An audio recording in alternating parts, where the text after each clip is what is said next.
Greetings, and thank you for attending the lightning talk on systematic planning for educating and attitude changing events and initiatives on OER at the 2020 Open Education Conference. I am Xiaojing, Director for Center for Language Technology at Indiana University, and presenting together with me today is my colleague Rebecca Ramsey, the audio and video specialist and language material coordinator of the center. The intended audience of this presentation are instructional support centers or libraries at academic institutes who are interested in providing professional opportunities for faculty and teaching assistants on the topic of OER and OER pedagogy on the purpose of this initiative.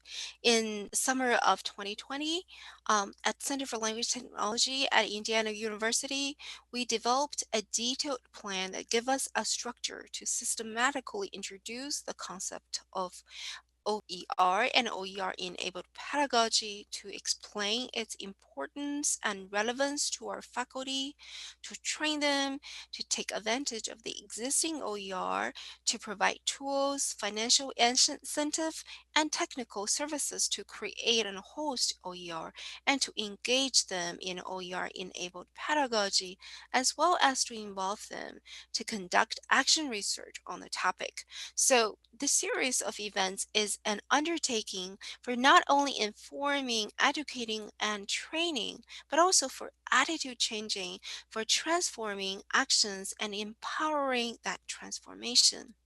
One important motivation for us to work on this project is that IU teaches multiple less commonly taught languages, LCTLs.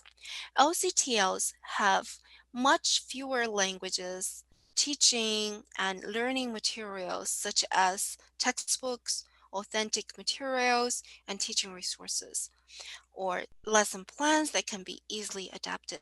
On the other hand, often the teachers are the only ones or one of the few who teach these languages in the US. Materials developed by them can be valuable resources for learners of these languages elsewhere. As a center that directly works with language teaching faculty in producing language materials, we feel we are in a pivotal position to help them realize OER as a possibility and an opportunity for making a broader impact through sharing what they create. The purpose of this presentation, what we want to share with you in this presentation is the detailed plan that we developed. In addition, during planning for this series of events and initiatives, we also drafted relevant messages and documents that would be needed at least for the first stage of the events. We would like to also share these documents whenever appropriate to use as a template or reference, and you are welcome to adapt for your purposes. Before we discuss the detailed plan, we would like to introduce how we came to this point. First, I was personally involved in the research on MIT OpenCourseWare subscribers with Dr. Curtis Bonk, who wrote the book The World is Open. The work on this research got me interested in the topic of open education in general, OER, and Creative Commons licenses. Second, the technology continues to evolve. Physical media formats became less accessible, and the center receives increasingly more requests from faculty for media conversion and new streaming media. These requests required we learn about copyright laws in more rigorous ways rather than reaching out to librarians for consultation each time. In 2017, the center first attended the Kramer Copyright Conference, which provides excellent training on this topic. This conference was our first step into what has become an ongoing commitment to improving our services through copyright, fair use, and open education concepts. The center also developed detailed guidelines and step-by-step decision-making chart to help guide instructors through multimedia-related copyright decisions and solutions, which was thoroughly vetted and approved by IU General Counsel. Rebecca and I received our Creative Commons certification in the summer, equipping ourselves with another powerful tool to support and empower our patrons and inspiring us to develop this training series. To achieve our goals, we plan to go through the listed four stages. We plan to first investigate current university policies and existing resources on OER and contact identified key units to clarify issues and invite potential collaborators on the campus. We then plan a series of workshops and seminars by carefully sequencing them. In addition to hosting workshops on our own, we also plan to reach out to experts in this field. Most importantly, we want the workshop lead to transformation in practices. We come up with plan for incentivizing and assisting faculty in developing OER to show and tell their own experience and even to engage in research on this topic. We started with researching the university intellectual property policies with the goal of seeking relevant policies on faculty and staff creating OER. We also identified key university units that could be potential collaborators in this series and drafted messages explaining our needs and uncertainties. These contacts included the University General Counsel, copyright librarian, a scholarly communications librarian who serves as an OER specialist, and a librarian on another campus with expertise in OER. Our investigation of existing policies began with the university IP policy and related information, but we have not yet found an official statement relating Creative Commons licenses and OER to these IP policies. We identified questions we could ask the General Counsel, such as are there limitations or exceptions to the types of university affiliates who may openly license their materials? University IP policies and work for hire status currently mean that support staff projects become university works, while student and academic appointee works may be shared openly. We're curious about how these policies might apply when faculty and staff collaborate in creating a work to which they hope to apply a Creative Commons license.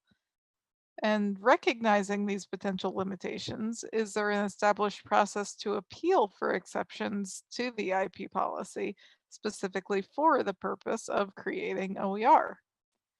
Despite these uncertainties, we did discover a number of online resources available through the library and its scholarly communications department, as well as previous workshop offerings aimed at helping faculty discover and integrate OER content, which indicates that despite the lack of an explicit policy statement, IU is generally in support of open education.